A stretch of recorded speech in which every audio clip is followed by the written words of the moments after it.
오늘 이슈 플러스에서는 이달 동안 서울경제TV에서 보도 화제를 모았던 세 가지 이슈를 이규진 보도본부장이 분석해보는 시간 가져보겠습니다. 스튜디오에 이규진 보도본부장 나와 계십니다. 안녕하세요. 네, 안녕하세요. 네, 오늘 첫 번째로 짚어주실 이슈가 환경인증마크 6리터와 4,4,5입 이렇게 주제를 정해주셨는데요. 이게 무슨 내용입니까? 네, 환경인증마크와 4,4,5입 하면은 좀 안 맞는 것 같죠. 생뚱맞는 그런 표현일 수도 있는데요. 네. 이 내용은 그 엉터리 환경인증마크에 대한 내용입니다. 이미 지난 17일 날, 그러니까 지난주 수요일이죠. 우리 보도국 고현정 기자가 보도한 내용인데요. 현행 수도법에서는 아파트 양변기는 반드시 절수형 제품을 써야 한다고 못 받고 있습니다. 이때 절수형 양변기냐 아니냐를 가늠해 주는 게 환경인증마크가 있느냐 없느냐인데요. 이 환경인증마크를 받으려면은 기준이 물을 한번 내릴 때 1회 물 사용량이 6리터 이하여야 합니다. 하지만 환경인증마크를 주고 있는 환경산업기술원은 6리터를 초과하는 훨씬 넘어서는 양변기에도 버젓이 이 인증마크를 내주고 있는데요. 먼저 이미 나간 레포트 보시죠. 지난해 한국환경산업기술원은 6리터를 초과하는 제품 31개에 대해 친환경 인증을 내줬습니다. 현행 환경표지 인증 기준에 따르면 물 사용량이 6리터 이하일 때만 절수 효과가 인정돼 친환경 인증을 받을 수 있습니다. 하지만 서울경제TV가 입수한 자료에 따르면 6리터를 초과하는 6.4리터 제품도 통과됐습니다. 네, 그런데 도대체 이 환경인증마크와 4,4,5입 개헌이 무슨 연관이 있는 겁니까? 네, 환경산업기술원의 해명이 마치 1954년 이승만 정권의 4,4,5입 개헌 당시의 해명과 동일한 그런 측면이 있어서 이렇게 제목을 붙여봤는데요. 네, 그 4,4,5입 개헌이라면 저도 학창시절에 그 내용을 공부한 기억은 나는데 자세한 내용이 어떻게 되는 겁니까? 4,4,5입이라고 하는 거는 반올림을 해서 5 이상일 경우에는 그 위로 올려붙이고 4까지는 0.4까지는 그냥 버려버리는 거죠. 그래서 4는 4 버릴 사자고 5는 이제 들어간다는 4,4,5입인데 시청자 여러분이 다 아시겠지만은 이승만 대통령 초대 대통령은 이제 태극기 부대 극우 세력에게는 건국의 아버지로 추앙받는 인물이죠. 하지만 이승만은 1948년 대통령이 된 이후에 장기 집권을 획책하다가 결국 10년 이상 집권을 했죠. 그렇게 하다가 결국 4.19라는 그 지금으로 얘기하면 촛불혁명입니다. 그런 그 촛불혁명을 혁명을 통해 가지고 하와이로 쫓겨가게 되죠. 그때 그 4.4.5입 개헌을 하게 된 것이 그 중간에 있었는데요. 그것은 이제 초대 대통령에 한해서는 중임을 제한하는 걸 없애자. 다시 얘기해서 원래 처음에 헌법은 이제 대통령이 한 번만 하는 거였습니다. 근데 이 내용을 없애버려서 그렇게 해서 내가 종신 대통령이 될 수 있도록 그렇게 하려고 했던 거죠. 근데 이제 문제는 그 국회에서 개헌 투표를 했는데 1954년 11월에 열렸는데 그때 개헌 정족수가 그 136표입니다. 근데 딱 한 표 모자라는 135표가 나왔죠. 그래서 이승만은 결국 종신 대통령이 안 되는 그런 그 위기에 처하게 됐죠. 이때 어떤 수학자가 등장을 합니다. 등장을 해서 제적위원 수가 203명인데 203명의 3분의 2가 135.333이다. 그러므로 이것은 사람은 반올림이 안 되니까 0.3이니까 136명이 개헌 정족수가 아니고 135명이다. 네. 이렇게 해서 결국 그 종신 대통령으로 가는 개헌안이 가결이 된 겁니다. 네. 네, 그 4.4.5입 셈법을 개헌 투표를 한 그 국회의원 수를 세는데 적용을 했다니 이게 억지 개헌이라고 볼 수 있겠는데요. 그렇죠. 당시에는 뭐 국민의 민도도 낮았고 우리가 이제 식민 통치, 일제 식민 통치를 거치면서 민주공화국이라고 하는 민주주의 제도를 처음 이제 시행하다 보니까 이렇게 말도 안 되는 그런 그 궤변인데도 이게 국회를 통과해가지고 결국은 그 이승만 대통령이 이제 연장이 됐죠.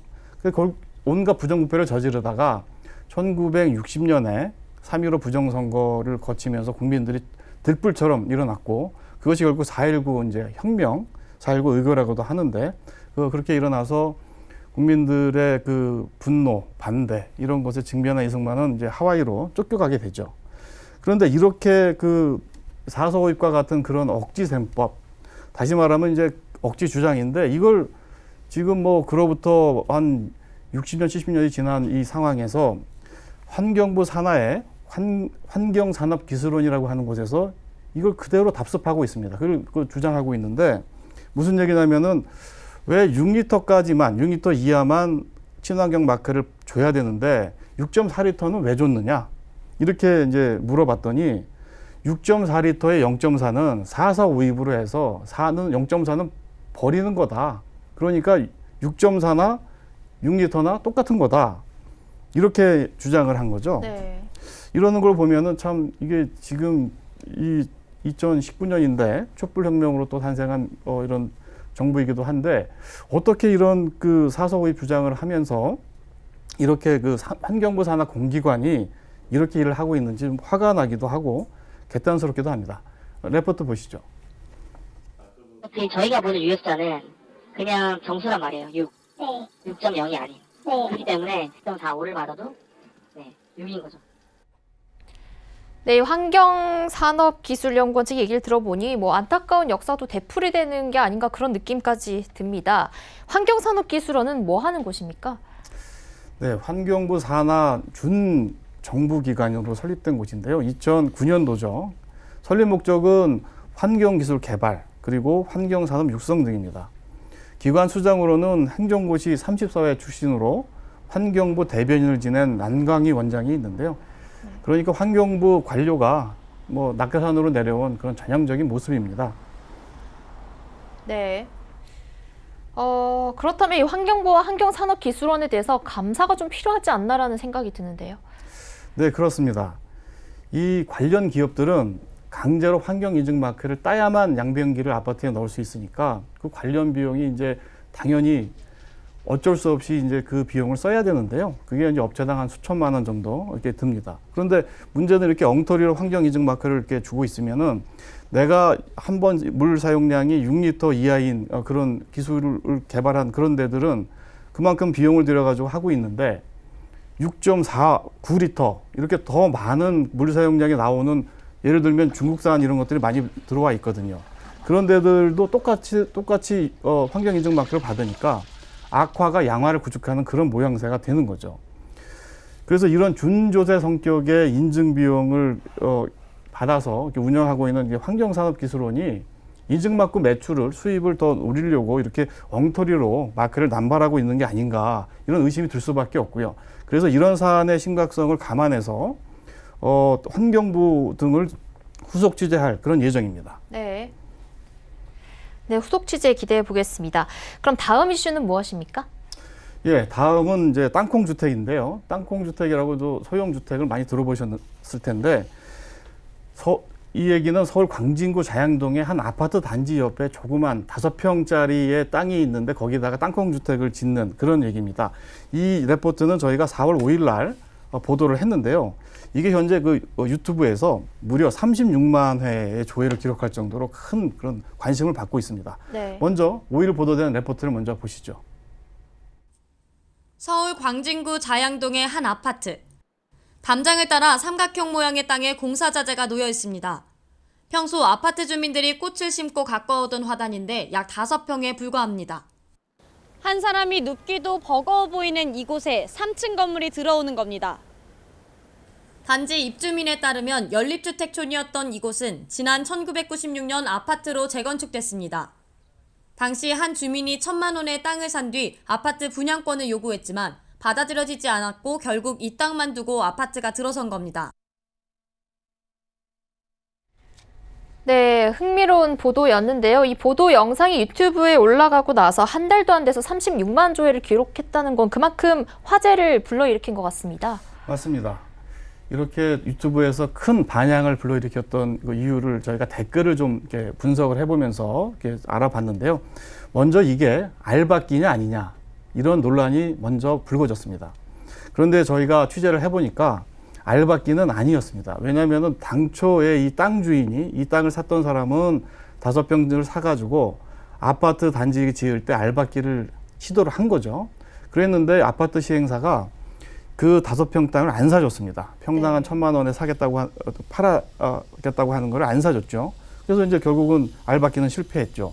5평짜리 이 땅을 이제 다른 이제 현재의 땅 주인이 이걸 매입을 해가지고 이렇게 개발을 하게 된 겁니다. 네. 그러니까는 알박기하고는 직접적으로 관련이 없는 겁니다. 네.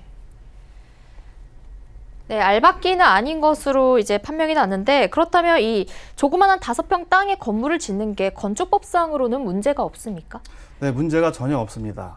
건축법상에서는 인접 대지 경계, 그러니까 옆에 있는 집하고 50cm 정도의 거리만 이렇게 떨어지면은 건축이 무조건 가능합니다. 그리고 실제로 그 광진구청 관계자는 사유지 내에서 법에 위배되지 않는 건축물을 짓는 행위이기 때문에 전혀 제재할 이유가 없다. 이렇게 설명하고 있습니다. 네.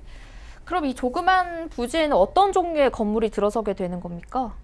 네, 이 땅콩 주택은 1층은 이제 음식점으로 쓰고요. 흔히 식당이죠. 그 다음에 2층하고 3층은 이제 사람이 사는 주택으로 이렇게 설계가 되어 있는데요. 흔히 이제 조그만 그 주상복합이라고 생각하면 되죠. 우리가 흔히 볼 수 있는 이제 생활 근린 시설이라고 볼 수 있고요. 이 건축을 맡은 분이 이룸건축의 김한 대표입니다. 근데 이분은 우리 기자들이 이제 만나봤는데요.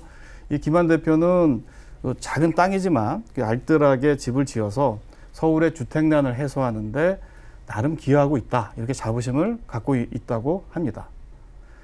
유튜브에서 이제 또 다른 관심은 어떻게 이렇게 작은 평에다가 5평밖에 안 되는 땅에다가 집을 지을 수 있느냐. 네. 그 기술이 참 궁금하다. 이런 댓글들도 많이 나왔습니다. 그래서 저희가 오는 금요일에 김한 대표를 직접 스튜디오에 모셔서 5평 3층 주택에 대한 설명을 할 예정입니다. 많은 네. 시청 바랍니다. 네. 네, 금요일에 더 자세한 내용 들어보겠습니다. 자, 마지막 이슈는 청년 고용과 관련해서 반가운 소식이라고요? 네, 그렇습니다. 지금 우리가 실업난, 특히 청년 실업난에 대해서 많은 우려가 있고 실제 청년들이 많이 고통을 받고 있는데요. 사실은 일부 언론들은 실제보다 더 과장되게 그리고 또 사실과 다른 허위 왜곡 그런 보도를 통해서 위축된 경제 심리를 더욱 위축시키고 있는 그런 상황인데요. 그러니까 실제 실업률보다 더 과장되게 얘기하고 있는 그런 일들이 많습니다. 그래서 이 뉴스가 팩트에 근거해서 청년 실업률이 낮아지고 고용률이 높아졌다라고 하는 그런 뉴스를 뽑아봤는데요. 사실은 이제 청년뿐만 아니라 40, 50대 이런 그 중장년층도 그렇고 자영업자들도 그렇고 사실 힘들게 실직 때문에 고통받는 있는 국민들이 많은 건 사실입니다. 하지만은 그렇다고 해서 우리가 이것을 무조건 다 실업률이 너무 심하다 이렇게 그 세부적인 내용들을 들여다보지 않고 어떤 선동이라든지 어떤 정파적인 이익에 의해서 그렇게 몰아가는 것은 이제 잘못했다는 말씀을 먼저 지적해 드리면서 그러면 이번에 무슨 그 통계가 나왔냐면은 지난달 청년 고용률이 0.9%포인트 오른 겁니다. 또 실업률은 반대로 0.8%포인트 떨어진 것이죠. 네. 그래서 요거는 청년 인구가 우리가 계속 인구가 감소 추세에 있는데 인구가 8만 8천 명이 줄은 거죠. 지난달에.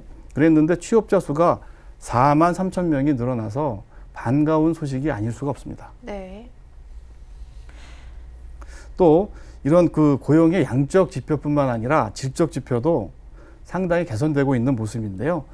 지난달 청년 고용보험 피보험자 수가 241만 명으로 작년 동월보다 8만 3천 명이 증가했습니다. 이 역시 반가운 소식이죠. 네. 그러니까 청년 고용, 실업 문제 등과 같은 이 보도가 나올 때 그 통계를 주의 깊게 살펴봐야 할 필요가 있을 것 같은데요. 이 고용보험에 가입한 청년들이 늘어났다는 건 긍정적인 신호로 받아들일 수 있겠죠? 그렇습니다. 두 가지 이유를 들 수 있는데요. 첫 번째는 고용보험에 가입하려고 하면은 이 일자리가 좀 상용직 이상이어야 됩니다. 그렇지 알바들은 고용보험 잘 가입하지 않잖아요. 그만큼 안정적인 일자리가 늘어났다. 이렇게 이제 볼 수 있고요.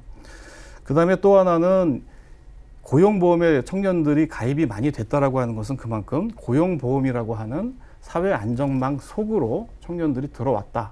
그만큼 사회 보장을 받을 수 있게 됐다. 그래서 반가운 소식인 거죠. 네, 이달에 화제가 된 보도들을 이규진 보도본부장과 짚어봤습니다. 오늘 말씀 감사합니다. 네, 감사합니다.